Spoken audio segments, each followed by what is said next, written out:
ऐसा है कि मैं एकेडमी तो 96 से मैंने शुरू किया था अपने नाम से, विजय एकेडमी नाम से। तो शुरुआत में हमारी 11 सेक्टर में एकेडमी थी जो गवर्नमेंट से जगह मिली हुई थी। 10 साल हमने उस लैंड पे एकेडमी चलाई। उसके बाद धीरे धीरे जिस तरीके से क्रिकेट बढ़ती गई तो डिमांड भी बढ़ती गई, और फिर ऊपर से जब गवर्नमेंट ने वो लैंड ले लिया तो मेरे को काफ़ी मुश्किलों का सामना करना पड़ा, क्योंकि एकेडमी चलाना एक प्रॉपर एसोसिएशन के साथ मिलकर काम करना, जिसमें एसोसिएशन के जो मैचेस भी कराने होते थे। तो 2 साल पहले मैंने यहाँ विद्या संस्कार में जब ज्वाइन किया था स्कूल, तो पर्पस यही था कि यहाँ एकेडमी बाहर ग्राउंड था काफ़ी बड़ा, उसको डेवलप किया। तो हमारा इंटरेस्ट ये था कि वहाँ एकेडमी इस तरीके की चले जैसे हम ये कह सकें कि नेशनल क्रिकेट एकेडमी जो NCA है बेंगलोर, उस पैटर्न पर हमने शुरू किया। लेकिन अभी पीछे कुछ समय करीब 4-5 महीने पहले से थोड़ा सा उनका रुझान ही हो गया कि स्कूल में वो ज़्यादा स्पोर्ट्स को बढ़ावा नहीं देना चाहते थे। तो अभी मेरा जो प्लान है वो अभी वहीं विद्या संस्कार स्कूल के पास में ही भोपानी में मैं एक रेजिडेंशियल एकेडमी बना रहा हूँ, जो मेरे ख्याल से 1 महीने के अंदर कंप्लीट हो जाएगी, जिसमें करीब जो खेलने वाले बच्चे हैं, जो ऑलमोस्ट ये मानिए कि जो सारे बच्चे जो डिस्ट्रिक्ट और स्टेट खेलने वाले लड़के हैं, उन्हीं को मैं हॉस्टल में रखना चाहता हूँ, ताकि वो 24 घंटे क्रिकेट खेल सके। और अपना जो रेजिडेंस है वो मैं उसी एकेडमी में बनाना चाह रहा हूँ, जिससे कि मैं 24 घंटे बच्चों के साथ ही रहूँ। तो ये मेरा एक कॉन्सेप्ट बहुत, जब मैंने एकेडमी शुरू करी थी उस समय भी मेरे दिमाग में यही कॉन्सेप्ट था कि जितना टाइम मैं बच्चों के साथ ज़्यादा स्पेंड कर सकूँ उतना ही उनको भी बेनिफिट होगा और मुझे भी उसमें बेनिफिट मिलता है कि मैं बच्चों को अच्छे से जज कर पाता हूँ, सिवाय कोचिंग के, बल्कि और बहुत सारी चीज़ें होती हैं जो मैटर करती हैं। बच्चे का क्या एटीट्यूड है, बच्चे की जो एक आदतें होती हैं जो हमारे को कभी कभी ग्राउंड में नज़र नहीं आती, जो सबसे ज़्यादा अफेक्ट करती हैं उनके क्रिकेटिंग करियर में। तो वो सब चीज़ें दिमाग में रखते हुए मेरे दिमाग में बहुत पुराना एक ख्याल था कि मैं एक रेजिडेंशियल एकेडमी बनाऊँ। जो चांस की बात है कि यहाँ आने के बाद कुछ लोगों ने मुझे काफ़ी हेल्प भी करी, और जब मैंने डिसीजन लिया तो इनफैक्ट सबसे बड़ा एक सवाल था कि लैंड कहाँ से आएगी। तो मैं समझता हूँ शायद भोपानी विलेज में यहाँ आना विद्या संस्कार में मेरे लिए इसी उससे लिखा था कि ताकि मुझे यहाँ पे एक ऐसा मौका मिले जहाँ मुझे जगह भी मिल जाए, जहाँ पे खेलने की जगह भी मिल जाए और बच्चों के रहने की भी। तो वो एक चीज़ अब यहाँ पे सेटल हो रही है और मैं पूरा ध्यान जो है अभी उसी पर लगा रहा हूँ। तो आज की डेट में कितने आपके पास बच्चे हैं जो क्रिकेट खेल रहे हैं, और फ्यूचर में टारगेट क्या है, कितने बच्चे हर वक्त आपके एकेडमी में और हॉस्टल में रहेंगे? हाँ देखिए, जो रेजिडेंशियल एकेडमी है उसमें तो जो मैक्सिमम स्ट्रेंथ है मेरे दिमाग में 30-40 बच्चों, 30 रखा था मैंने, लेकिन 40 बच्चों का मैं मैक्सिमम मान के चल रहा हूँ।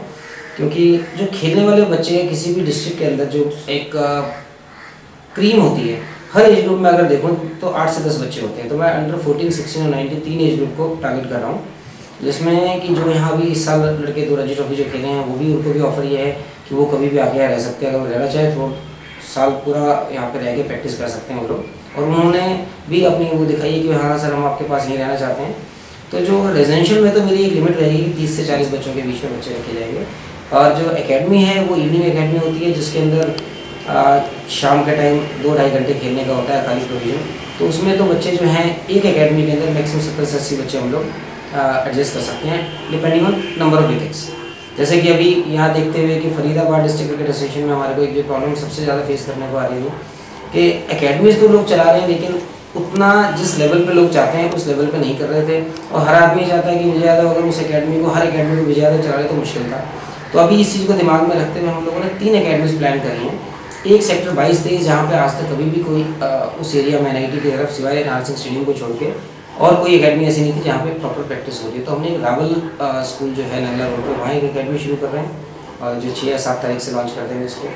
एक अभी एकेडमी जो है डिवाइन में चल रही है, जो हमारे मतलब मेरे नाम से कह रहे हैं, उसको हम लोग रन भी कर रहे हैं और मैनेज भी कर रहे हैं डिवाइन स्कूल के अंदर। और एक एकेडमी में फिलहाल विद्या संस्कार में हम लोग डे एकेडमी जो है, तो 3 एकेडमीज अभी हम लोग प्लान कर रहे हैं। ये चीज़ दिमाग में रखते हुए कि अगर कल को और कहीं अच्छी बड़ी जगह मिलती है तो हम लोग शहर में भी एक और एकेडमी शुरू करना चाहेंगे। एक जो आपका एफर्ट रहा है, पास्ट में भी आप फॉरेन टीम्स लेके आए, अब फ्यूचर में कुछ प्लान्स? ऐसा है कि बच्चों को बहुत क्रेज रहता है कि अगर कोई बाहर की टीम आती है या बाहर टूर करने जाते हैं। बहुत लोग हैं जो टूर्स लेके जाते हैं और उन टूर्स से सबसे बड़ी प्रॉब्लम यही आती है कि बच्चों को क्लियर करना क्रिकेट का जो एक्चुअल एनवायरनमेंट है वो ना नहीं मिलता है, क्योंकि जो टूर ऑपरेटर्स हैं वो लोग लेके जाते हैं अपने किसी दूसरे इंटरेस्ट के अंदर। तो इसलिए हमने एक कोशिश करी कि पहले हम लोग जो बाहर की टीम्स हैं उनको यहाँ बुलाने की कोशिश करें ताकि वो यहाँ क्रिकेट खेल के जाएँ।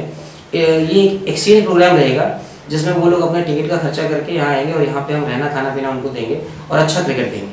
तो इस साल हमारा प्लान है जुलाई एंड में होपफुली श्रीलंका से टीम मतलब उन्होंने तो अपना कंसेंट भेज दिया है, जिसमें अर्जुन रणतुंगा खुद टीम को साथ लेके आना चाहते हैं। मिस्टर गाई DLVS हैं जो चेयरमैन सिलेक्शन कमेटी भी थे और फॉर्मर विकेट कीपर हैं श्रीलंका के, जो उसके बीच में सारा जो कोऑर्डिनेट है वही कर रहे हैं। तो ये अगर ऐसा होता है तो मैं समझता हूँ कि फरीदाबाद के लिए बहुत बड़ी बात होगी कि अर्जुन रणतुंगा जो कि एक समय में वर्ल्ड कप जो टीम जीती उसके कैप्टन भी थे और बहुत बड़े प्लेयर रहे हैं, और आज की डेट में जबकि वो पूरे पॉलिटिक्स में इन्वॉल्व हैं फिर भी वो अपना टाइम इन बच्चों को टीम को लाने में लगा रहे हैं। तो फरीदाबाद के लोगों के लिए, फरीदाबाद की क्रिकेट के लिए भी इसमें मेरे को लगता है कि इस टाइम पे काफ़ी फ़र्क पड़ेगा। लोगों के बच्चों को जो है इंटरेस्ट जो है काफ़ी डेवलप होगा उसका इस चीज़ से। तो मेरी कोशिश है कि जुलाई में हम ऐसा टूर्नामेंट कराएं या एक आध कोई और कंट्री, या हम कुछ 2-3 स्टेट्स की टीम बुलाने की प्लान कर रहे हैं, जिसमें ऑलरेडी डिस्कशन में बात चल रही है लोगों के साथ। उम्मीद है हिमाचल और उत्तरांचल की टीम भी शायद आएगी इसके।